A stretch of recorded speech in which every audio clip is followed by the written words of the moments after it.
Hi mga kabeshi! So, tulog nga po ako dyan. Pero, tulog-tulogan lang po.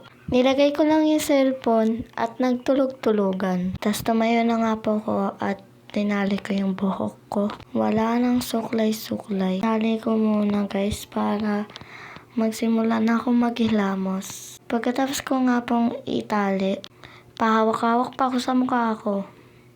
Kala mo talaga maganda. Dumalit na nga po pala ako dyan sa lababo namin para maghilamos ng mukha. Ang sabon ko po na ginagamit dyan is yung BL na sabon. Dirty minded guys. Sinabi kasi sa amin yan guys na nakakaputi and nakakatanggal siya ng eye bag. Legit naman guys kasi yung eye bag ko guys is maitim yan.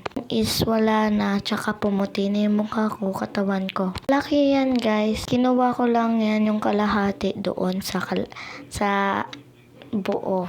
Yung kalahati naman nan guys is pinangsasabon ko ng katawan ko. Inayos-ayos ko na nga po muna guys. Lagi ko pong sinasabunan at pinagaano ko po yung eye bag ko para matanggal naman talaga yung eye bag.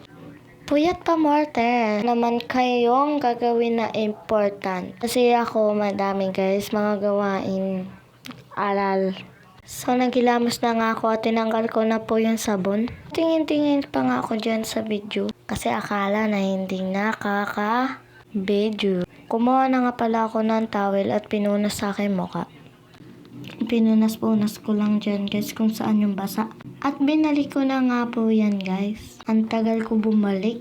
At nakabalik na nga po ako guys. So pasensya na po sa background ko. So nagkape na nga po pala ako guys. Ang po yan nilagyan ko ng tubig mainit guys. Kasi baka hindi ko na naman maubos guys. Papakita ko po pala yung nakape ko. Kopi ko lang naman. Diyan po ako nasanay guys, simula bata. Di ako nagmamaylo, nagagatas o ano man. Kasi, minsan kasi kung ano daw yun nandyan, ayan na lang daw. Matuto tayo na kung ano ang nandyan, ayun dapat. Sumayaw-sayaw na nga muna ako dyan guys kasi may tao sa CR at maliligo na ako. Naghilamos pa nga ako maliligo lang din naman pala ako. Hay nako beshi. Pasayaw-sayaw lang ako dyan guys kasi ang tagal umihi lang pero ilang minuto. Wala nga tugtog yan guys kasi baka makopyright tayo. Kaya ibo-voice over na lang natin sa'yo. I'm a time. Kaya tanananan pa to. So huwag nyo na pansinin. Umanos ulit ako, sumayaw ako ulit. Kahit nasasayaw ko yan dyan. So pinapakita ko nga po pala yung mukha ko dyan pagtapos ko maghilamos. Charis! Pumasok na nga po pala ako sa CR. Tas, naka-video pa pala at hindi pinatay ng aking kapatid. Nuksan ko yung pinto kasi nakalimutan ko yung mga damit ko. Baka mawalan tayo ng suot nan paglabas. Charis! So, damit ko na kulay white, Mickey Mouse. Siyempre, mainit yung panahon ngayon. Charis. Yung short na pinakita ko nung una is black yan, guys. Maganda yun, guys. Piniplex ko pa nga yan, guys, eh. Binaliktad ko lang kasi baliktad. What? Ang sunod kong kukuhain is yung baby bra ko, guys. Kasi, alam nyo na, guys. Kasi hindi yan mawawala sa babae kung may bumubukol na. Yan guys, so pasensyaan nyo na ganyan yun Elsa. Kasi wala na akong mahanapan kaya ayan na lang. No choice. Pero hindi naman kasi makikita yung loob.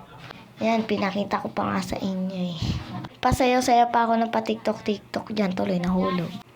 So pagtapos ko nga yan, tinupi ko na at pumasok na ako sa CR. At ilang minuto lang is tapos na ako. Charis! Papatiktok pa nga ako dyan kasi nagpapatugtog yung kuya ko. Kaso iniwanan niya lang guys. Babas siya. So guys, mag-aayos muna ako. Magsusuklay and magtatawas. So,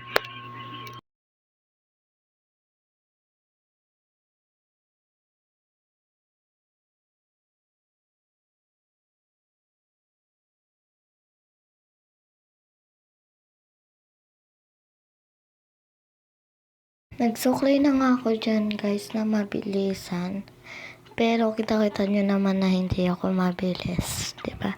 Sabi ko sa inyo na hindi talaga ako mabilis kumilos. Kaya nag-time-lapse lang ako doon. Ang dami kong ginawa, 'di ba guys? So, pinaganda-ganda ko lang yung buhok ko dyan, guys. Alam nyo pa, guys, na ang hama na ng buhok ko. Dati ganito lang siya, guys. Ngayon is malapit na siya maghanggang puwet. Oo nga pala, guys, is bago ako magsuklay at mag-ayos ng mukha ko dyan, guys, is di ko pala na-videohan nung nag-toothbrush po pala ako. Kasi nalobat ang aking cellphone. So, pag ganyan-ganyan pa nga ako, guys. Kasi ang haba na ng buhok ko. Hindi ko na maabot. Kaya inihila-hila ko na lang.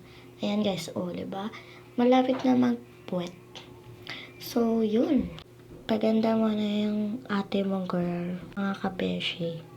So, sinuklay-suklay ko lang siya ng madami, guys. Kasi para hindi maging pangit yung buhok natin na kagaya sa iba na yung buhok na nila is parang gutay-gutay. Yan, tinignan ko na nga kung patay yung guhit. Nag-isa pa nga ng paganda. Yan, oh, shish. Diba, ang ganda na. Yan, ang ganda na ng mga beshi mo. So, tinignan ko nga po pala dyan yung calendar kasi nagtanong si mama kung anong araw daw yung 26. Sabi ko Thursday. Thanks for watching, guys. Bye-bye.